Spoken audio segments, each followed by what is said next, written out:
Wow, I can't believe that it's already 1930. It seems like just yesterday that it was the start of the 1920s and none of this amazing technology existed.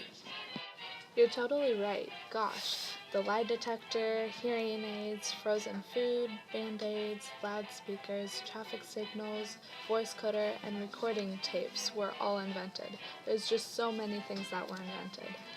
I can't even pick a favorite. So many of them totally revolutionized life as we know it. I know what mine is. I just can't imagine my life without it anymore. The radio. I'll remember how life-changing that first commercial broadcast was for the rest of my life.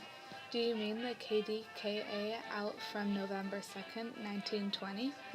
Sure do. It was one of the first signs as to how far our radios had come while we were at war, and a symbol for our continued advance during these golden 20s. Here, I'll play a bit of it for you. This is KDKA of the Westinghouse Electric and Manufacturing Company in East Pittsburgh, Pennsylvania.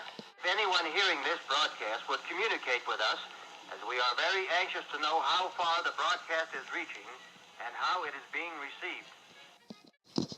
Well, that was certainly a great way to start out the 20s, especially with something that's become this important to us so quickly.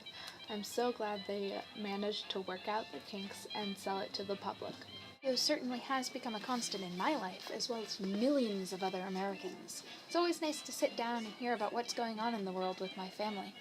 Gosh, can you imagine what our world would be like if the radio hadn't taken off? In 1921, there was only $9 million in radio sale equipment.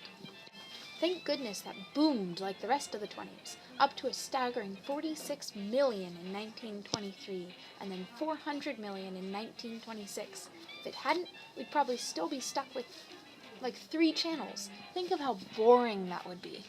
Speaking of boring, I would hate to be stuck inside all day, sweeping and washing. What better way to spend the weekend out in the town, relaxing, dancing the night away? Especially with the 21st Amendment.